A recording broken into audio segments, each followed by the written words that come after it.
it's Debbie with Kip's Corner. Welcome back, and if you're new, welcome, and thank you so much for joining me.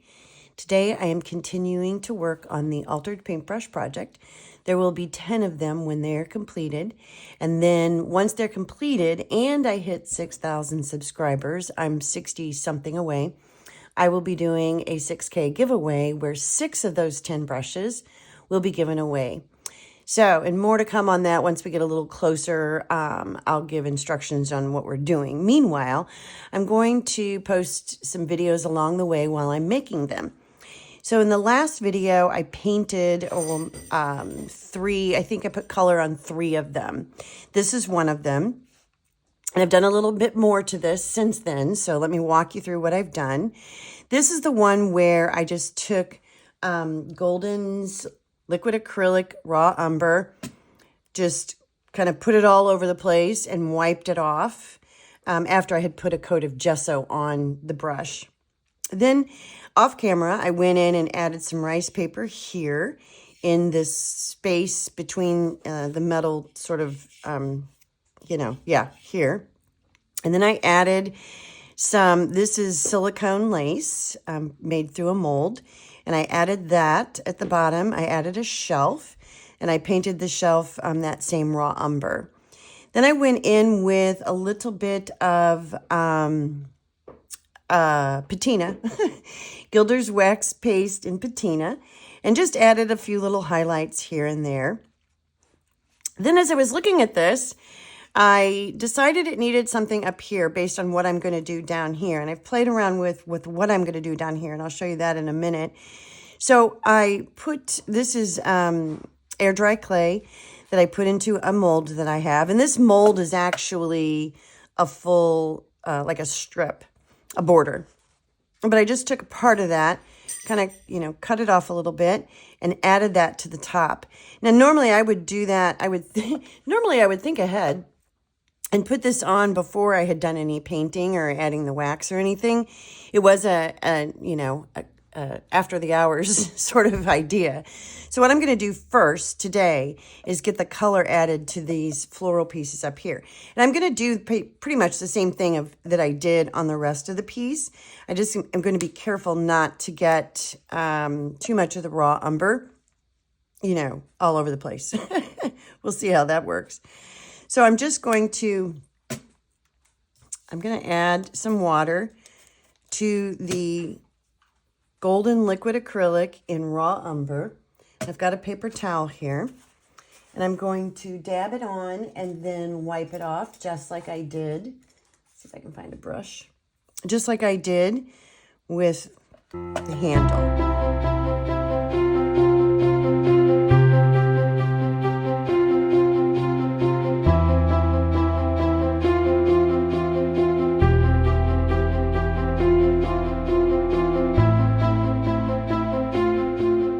We have a little doodad up here at the top. I like the way that's looking so far. Okay, yay. Now, the next thing I'm going to do is start gluing some pieces on. This is ready. It looks still a little wet, but that's okay. Let me hit that with the dryer just so I don't mess it up. One thing to mention is I added this piece of clay on here while it was still pliable, so I could get it to attach sort of around the curved part, so it wasn't just a flat back and stiff. So I put it into the mold, let it, just pushed it down in there really, really well, let it sit for just a minute, and then popped it out. So, and then I kind of cut around it. I put a bigger piece on here and then cut around it. So this is like I said, this is like a border piece, so it's much, much longer. Okay, and hopefully it doesn't look too goofy up here at the top where I separated it. Or down here at the bottom where I separated it, but I think that works. I've got some pieces over here.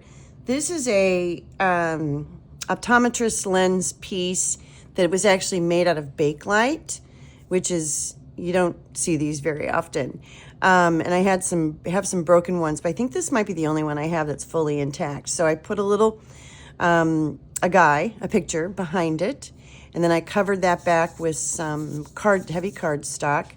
So he's ready to go.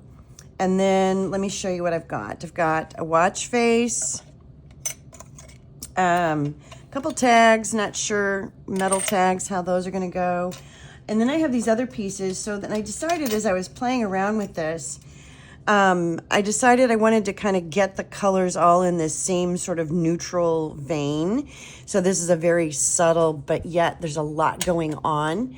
Kind of one of those pieces where they almost begin to blend together just a little bit, but it's an oddities. So this is going to be an oddities. And so this was, I think this is a Tim Holtz Ranger bird from one of the metal sets. And I put a gesso on top of it and then did the same wash with the raw umber. But I used a slightly different colored gesso. And I think he's going to go right there. And then I added a little patina to him as well. Then on this one, I used raw umber on top of the whole thing. So it's a nice dark brown, and I didn't do anything else. But there is a little bit of patina on that too. So I've got all these browns, different shades of beiges and browns. I've also got a candlestick here. I've got, here's another clock face if I need it. This is a little tiny baby doily. I've got a couple of these, and it probably was created to, put a whole bunch of them together, but that was that way. This is a leg from a doll, and this was very fleshy toned, and so I went ahead and did the same thing with the gesso and the raw umber. So he might go there. You can kind of begin to see what I've got going on. Same with this. This was silver, so I did just the solid raw umber again on that one and added a little patina to it, so that maybe that goes there somewhere. And then I didn't do anything to this, but I did put just an itty bitty bit of patina on that one. So I think maybe that goes somewhere around there. And then this, let's see, I think I'm going to go down here with this one. And I want it to come off of the edge of the brush. I don't want everything contained right into the brush. So I'm bringing the bird off a little bit. I'm going to bring this clock off a little bit. I think maybe he sits there. And then I thought this piece could go there. And then this guy can go here. Something like that. And then I've got a little doodad to hang. And I'm going to hang it from the handle of that piece. And that's all I've got so far. So I also have a candlestick here. I may want to put the candlestick on somewhere. It is a different color, but I think it still absolutely works. Keeping in those browns, beige tones. And I've got these brass tags. I think one of these might look good. Actually, maybe this one. This one might look good back here.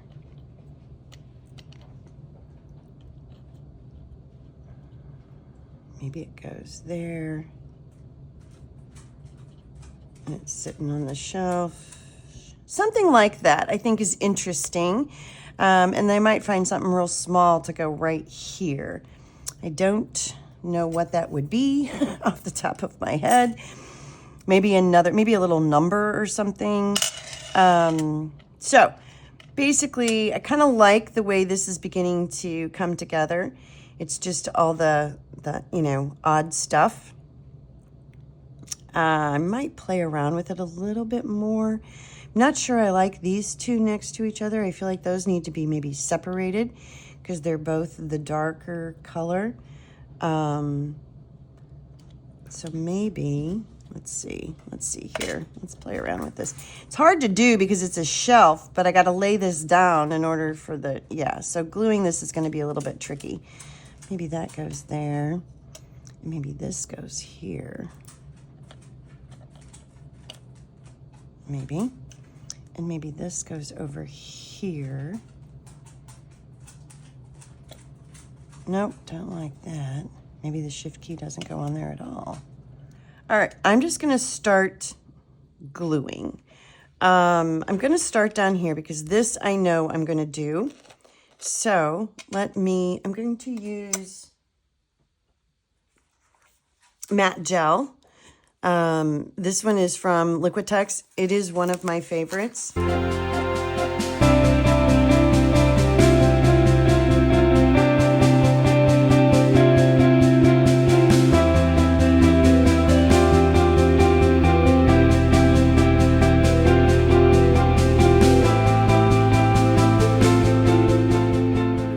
Gluing these pieces on, and this is going to get tricky because I have to kind of set it up like this for some of them, but I'm going to start with this piece, which I know is going to go about right there.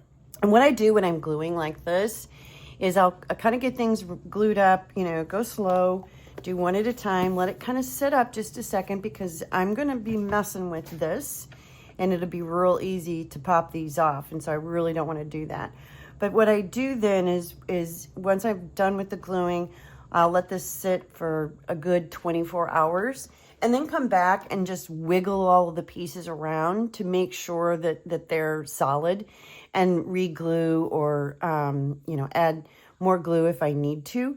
So it is a slow process. It's not something, you know, you do have to have some patience, I guess is what I'm trying to say, just a little bit. Okay. Next up, I think, let's see, which one would make sense to put on next? Probably anything that's going kind of in the background. I liked this here, kind of sitting on the shelf. And I'm thinking that this goes kind of in front of it a little bit. Okay. So let's, but I also want to put this guy over here. And I think this one's going to be tricky to glue. I think he's going to be real tricky to glue because he doesn't sit up very well.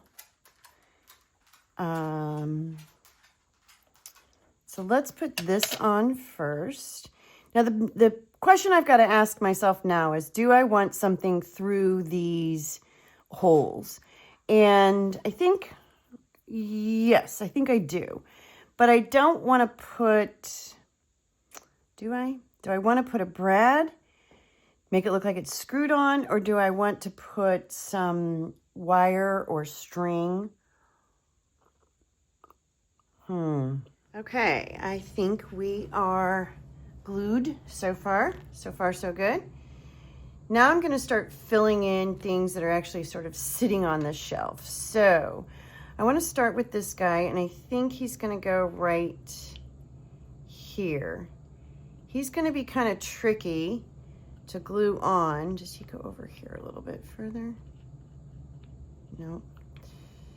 He's going to be a tricky one because I want the foot to rest flat like that. This is going to be weird in a good way. So let's start with that one.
I'm going to very gently turn this over because it's all still wet.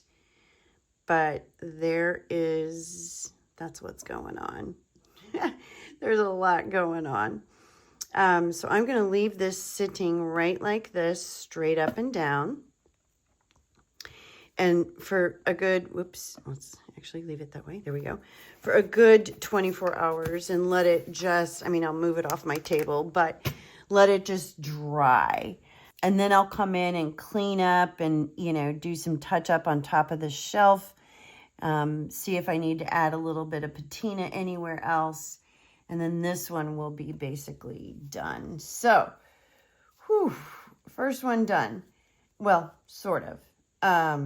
Close to being done. Almost done. As soon as it dries, it'll be done. So more to come. I'm going to kind of do this. It's not all of them. This is the only one I think I'm doing with a shelf.